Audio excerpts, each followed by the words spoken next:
I never believed in ghosts until that fateful night. It was my senior year, and our high school decided to host a late-night football game under the Friday night lights. The excitement was palpable, and our team was on fire. We cheered with all our might, and when we won, the entire school erupted in joy. But as the clock struck midnight, things took a chilling turn. A dense fog rolled in, swallowing the football field, and I couldn't help but shiver. That was only the beginning of a nightmare that would haunt me forever. My friends and I decided to explore the nearby woods, adrenaline pumping through our veins. The moon's feeble glow barely penetrated the thick mist. The trees whispered eerie secrets, and shadows danced in the darkness. We ventured deeper, ignoring the growing sense of unease. It was then that I saw it, a shadowy figure cloaked in darkness moving among the trees. My heart pounded in my chest as I whispered to my friends, "Did you see that?" They nodded, their faces pale, eyes wide with terror. We decided to leave the woods, but the figure followed.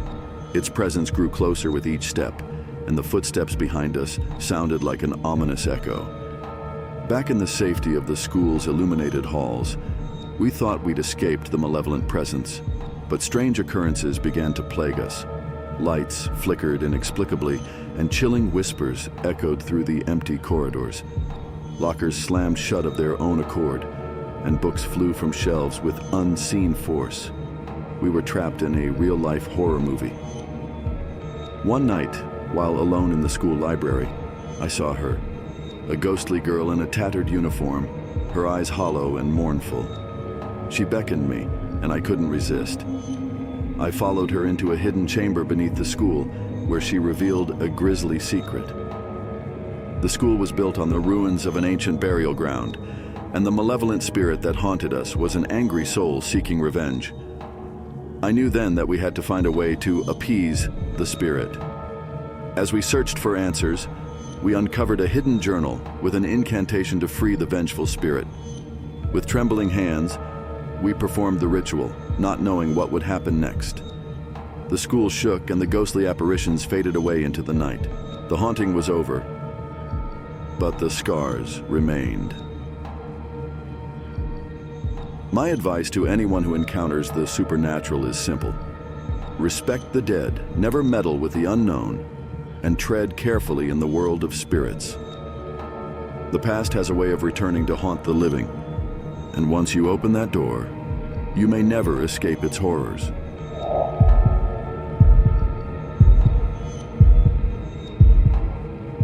I was a 19-year-old senior in high school, just counting down the days until graduation. Everything seemed typical, mundane, until the day he walked through the doors, Chester, the new kid.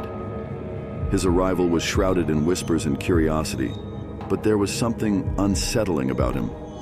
His eyes, ice cold and intense, bore into your soul. I was the first to notice, but soon it seemed like he only had eyes for me. At first, I brushed it off as mere coincidence, but the feeling of being watched wouldn't fade. I'd find him lurking in the shadows, always just out of sight. He never spoke to me, yet his silent presence grew oppressive. It felt like I was living a horror movie, and I was the unsuspecting victim. One evening, I stayed late at the library to finish a project. The silence was broken only by the faint hum of fluorescent lights. As I packed up my things, I glanced out the window, and there he was, standing in the courtyard, staring up at me.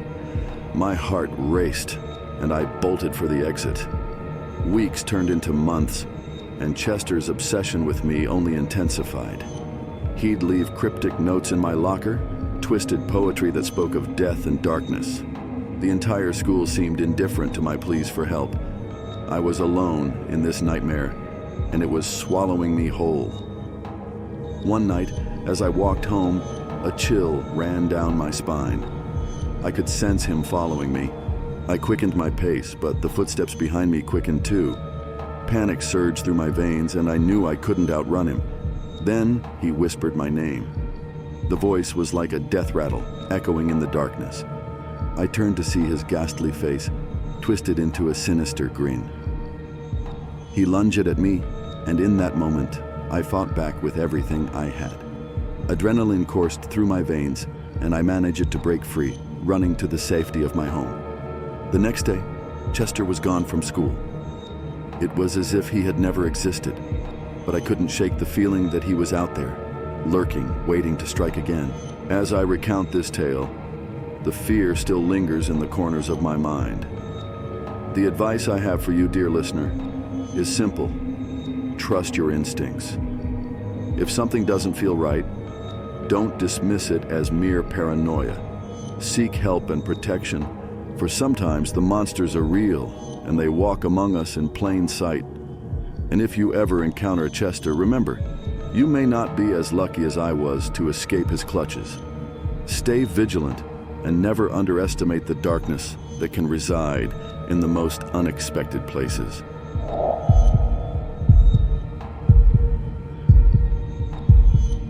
It was my first day at Eastwood High School, and I couldn't shake the jitters. The old building creaked as I stepped through the entrance, the shadows seeming to whisper secrets of the past. But it wasn't the old architecture that would haunt my nightmares. It was Chester, the mysterious classmate who'd soon become my worst nightmare. Chester was a tall, gaunt figure with piercing eyes that seemed to see right through me. He didn't talk much, but when he did, it was in a low, guttural voice that sent shivers down my spine. Everyone at school avoided him, but I couldn't ignore the feeling that he was watching me. One evening, my phone buzzed with a Snapchat notification. It was from Chester. The image was dark and grainy, but I could make out a dimly lit basement with eerie shadows. My heart raced as I realized it was my own basement. I hurried downstairs, only to find it empty. I dismissed it as a cruel prank and tried to forget about it. Days turned into weeks, and the Snapchats continued, each one getting closer to my room. The sinister feeling in my gut grew stronger, and sleep became a distant memory. I couldn't concentrate in school, my mind consumed by the fear of what might happen next. One night I heard a faint scraping noise from outside my window. Peering out, I saw a shadowy figure lurking in the bushes. It was Chester, his eyes locked onto mine. Panic surged through me and I called the police.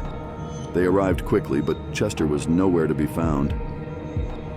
The officer told me to lock all doors and windows, but I couldn't escape the feeling that Chester was still in the house.